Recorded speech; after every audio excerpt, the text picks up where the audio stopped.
Hello दोस्तों, आप सबको मेरे यूट्यूब चैनल अरविंद बैंकिंग साथी में स्वागत है। आज हम एक नए टॉपिक के साथ आए हुए डेबिट ऑथराइजेशन लेटर। ये है कि अगर हमारा पैसा किसी गलत खाते में यूपीआई के द्वारा चले जाते हैं तो हम उसको वापस कैसे लेंगे, इसके बारे में हम इस वीडियो में बताएंगे। तो हमारा आप लोगों से रिक्वेस्ट है कि इस वीडियो को प्लीज़ अंत तक देखिए और अच्छा लगे तो प्लीज़ लाइक और सब्सक्राइब मेरे चैनल को करना ना भूलिए। तो चलिए हम देखते हैं कि हम गलत खाते में पैसे कैसे चले जाते हैं और इसको लाने का क्या तरीका है। अभी के समय में हर एक कोई यूपीआई यूज करते हैं, तो जहाँ पे ये इतने सारे यूपीआई ट्रांजैक्शन होते हैं तो थोड़ा गलती होने की भी चांसेस रहती हैं। तो लेकिन जब हमें इससे गलती हो जाती है तो थोड़े से हम परेशान हो जाते हैं कि ये मेरा पैसा यार कट गया, फिर हम इसको कैसे वापस लाएं, फिर ब्रांच जाना है, हमें उतना कुछ पता रहता नहीं है।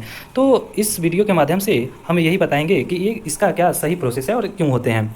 तो सबसे सिंपल सी बातें हैं कि जब हम किसी को पैसे भेजते हैं तो या तो उसके मोबाइल के द्वारा, यानी अगर वो पर्सन जो बेनिफिशियरी हैं अगर वो पेटीएम यूज करता है, यूपीआई या गूगल पे, तो हमारे मोबाइल में उसका नंबर ये रहता है, सेव रहते हैं, तो उसके द्वारा वो बाय डिफ़ॉल्ट वो सिलेक्ट कर लेता है। और एक ये होता है कि अगर वो जैसे कि यूपीआई नहीं यूज करता है, ठीक है, या कोई यूपीआई आईडी हम यूज करते हैं उसको भेजने के लिए, तो उसमें हमें खाते नंबर भी डालने होते हैं या उसके आईएफएससी कोड भी डालने होते हैं। तो कभी कभी जल्दीबाजी में ऐसे होते हैं कि उसका एक नंबर 4 का 5 और 5 का 4 बन जाते हैं, फिर वो हम ऐड कर लेते हैं और उसको पैसे भेज भी देते हैं और गलत खाते में चला जाता है। फिर हमें बाद में पता चलता है कि वो बताते हैं कि हमारे खाते में तो पैसे आए नहीं। फिर हम उसको इंक्वायरी करते हैं जो बेनिफिशियरी ऐड किए हैं, तो पता चलता है कि जा उसका नंबर ही गलत है। तो इस स्थिति में हमें थोड़ी सी सावधानी रखनी चाहिए कि हम जब भी बेनिफिशियरी ऐड करते हैं तो उसके जो खाते नंबर 2 बार री इंटर करके भी आते हैं, तो उसको थोड़ी सावधानी रखनी चाहिए कि हम क्या डाल रहे हैं।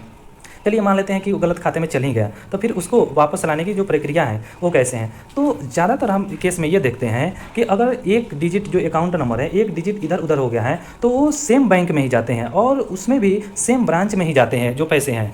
तो हम ये कोशिश करेंगे कि हम जिसको भेज रहे हैं उससे हम इंक्वायरी कराएंगे कि ये गलत खाते किसका है। तो वो ब्रांच में जाकर ब्रांच जो मैनेजर हैं या जो अधिकारी हैं उससे ये पता कर सकता है कि ये खाते किसके हैं। तो ब्रांच जो अधिकारी हैं या तो डायरेक्ट उसका नंबर दे सकते हैं कि हाँ, इससे बातें करके बोल दो कि हाँ मेरे पैसे वापस कर दो। अगर वो नहीं मानता है कि नहीं मेरे खाते में पैसे नहीं आए, तुम्हारे नहीं आए हुए हैं, तो या रिस्पॉन्स कुछ नहीं दे सकता है, तो आप डायरेक्टली उसको एक लेटर या बैंक का जो फॉर्मेट होता है वो लिख कर, हमारे पास फॉर्मेट भी है, उसको बताएंगे कि कैसे कैसे भी भरना है, वो लेकर आप ब्रांच अधिकारी को सबमिट कर देंगे और उसके जो अकाउंट है फ्रीज भी करा सकते हैं और होल्ड भी लगा सकते हैं कि जो आपके स्पेसिफिक अमाउंट है, जैसे 5,000 हो गया या 10,000 हो गया, वो पैसे निकाल नहीं सकता है। लेकिन यहाँ पे जो ब्रांच अधिकारी हैं सिर्फ उसके खाते को टोटल ट्रांजैक्शन जो है वो ऑथराइज नहीं बोलेंगे, इसको वेरीफाई करके हैं उसके खाते को फ्रीज या होल्ड कर सकते हैं। फिर जो ब्रांच अधिकारी हैं वो कस्टमर को कॉल करेंगे, बुलाएंगे कि हाँ ये तुम्हारे पास ये गलत ट्रांजैक्शन आ गए हैं, या तो इसको क्या करो, इसको वेरीफाई कराओ मुझसे कि हाँ कौन भेजा है, कहाँ से आया, उसका कुछ रिकॉर्ड नंबर या ट्रांजैक्शन नंबर वो प्रोवाइड कराओ। तो ऐसे अगर वो मना भी करता है तो ब्रांच अधिकारी उससे समझा सकते हैं कि ऐसे नहीं करोगे तो ये पुलिस कंप्लेन हो जाएगी। फिर ये तो ऐसी ज़्यादातर परिस्थिति में हम ये बताना चाहते हैं कि कस्टमर मान जाते हैं कि हाँ भैया ये मेरा पैसा नहीं है, ये कहीं गलत से आ रखे हैं। तो उस स्थिति में जो ब्रांच अधिकारी हैं और आपके लेटर के साथ हैं जो आप शिकायत कर रखे हैं कि हाँ मेरे जो पैसे हैं गलत खाते में आ गए हैं, इस फॉर्मेट के द्वारा भर के ब्रांच अधिकारी क्या करेंगे, अपने पास रख लेंगे और जो गलत खाते हैं उससे पैसे डेबिट करके आपके खाते में क्रेडिट कर देंगे। ये थोड़ा सा सिंपल से तरीका हो गया।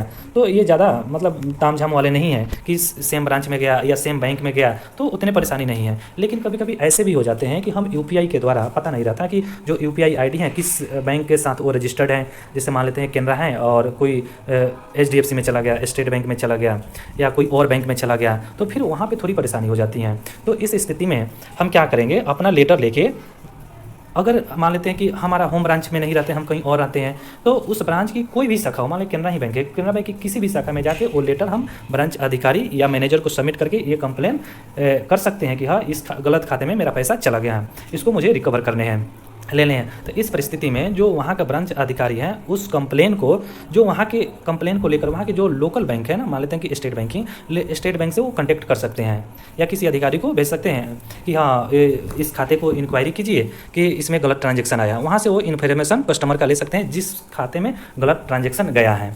फिर थोड़ी सी ये लंबी प्रक्रिया है, लेकिन इसमें पैसे वापस आ जाते हैं। फिर वहाँ से जो मान लेते हैं स्टेट बैंक है, वहाँ पे उस कस्टमर को वेरीफाई करेंगे या उसको कॉल करेंगे, बोलेंगे कि ये तुम्हारे खाते में गलत ट्रांजेक्शन हो रखे हैं, इसको वेरीफाई कराओ। तो ये इस स्थिति में जो कस्टमर होते हैं वो अगर नहीं मानते हैं तो वही फिर हो जाते हैं कि पुलिस कंप्लेन होगा, वो कर देंगे। तो इस परिस्थिति में वो कस्टमर मान जाते हैं। फिर क्या करते हैं, वो जो हम ये डेबिट ऑथराइजेशन लेटर है उसको जिसके खाते में पैसे गए उससे भरवा कर, यानी उसको फिल कराकर साइन लेकर, और जो हम शिकायत पत्र दिए हैं उसको सबमिट करके उसके खाते को डेबिट करके डायरेक्ट NEFT या जो भी RTGS जो भी माध्यम है उसके द्वारा आपके खाते को क्रेडिट कर सकते हैं। लेकिन इसमें सिंपल से ये तरीका है कि हम ज़्यादा से ज़्यादा, या बैंक भी सजेशन करते हैं कि अगर किसी दूसरे बैंक में चला गया है पैसे, तो उसका जो नंबर है उससे ज़्यादा कोशिश करते हैं कांटेक्ट करने के लिए, और उससे समझाने की कोशिश करते हैं कि, या उससे रिक्वेस्ट भी करते हैं कि मेरे पैसे गलत से आपके खाते में आ गए हैं, कृपया करके मेरा पैसे रिवर्स कर दीजिए।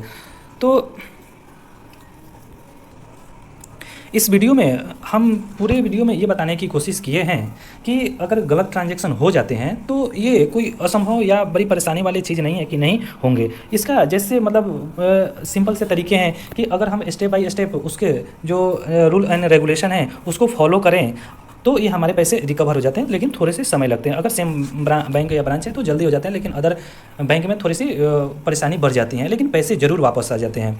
तो इसका मेरे पास एक डेबिट ऑथराइजेशन लेटर का फॉर्म भी है कि हम इसको कैसे भरेंगे। ये ज़्यादातर जो कस्टमर के खाते में चले गए हैं तो उससे डेबिट कराने के लिए ये लेटर हैं। तो ये इंपॉर्टेंट रहते हैं कि अगर रिकॉर्ड में रिकॉर्ड रखना पड़ता है 10 साल के लिए, तो उसमें कोई ऐसे बीच में आके 4 साल 5 साल के लिए इंक्वायरी कर दे कि ये पैसे हमारा कैसे कट गया, उसके लिए इंपॉर्टेंट होते हैं। तो हम जहाँ पे ये सबमिट कर रहे हैं ये डेबिट ऑथराइजेशन लेटर, उस वहाँ का ये ब्रांच नाम लिखेंगे। जैसे यहाँ पे मेरे पास ये कर्सर है, इसको थोड़ा थोड़ा बता देते हैं कैसे। यहाँ पे वहाँ का ब्रांच मान लेते हैं कि मेरा जो भी ब्रांच है दिल्ली है, मेरठ है, जो भी है वहाँ का नाम लिख देंगे। फिर यहाँ पे अपना पूरा नाम लिखेंगे जो हमारे आईडी पे है, यानी इसके साथ मुझे आईडी भी अटैच करना जरूरी रहता है। तो यहाँ पे मैं अपना पूरा नाम लिख देंगे जो भी है। यहाँ पे रेसिडेंशियल एड्रेस कहाँ रहते हैं ये पूरा जरूर लिखेंगे। फिर हम जिस बैंक में कंप्लेन करें, ये ज़्यादातर तो जैसे केनरा बैंक में मेरा खाता है तो किसी भी ब्रांच में केनरा बैंक में हम कर सकते हैं। तो वहाँ पे मेरा जो अकाउंट नंबर है वो लिखेंगे और किस ब्रांच में है वो भी यहाँ पे नोटिफाई कर देंगे, यहाँ भर देंगे।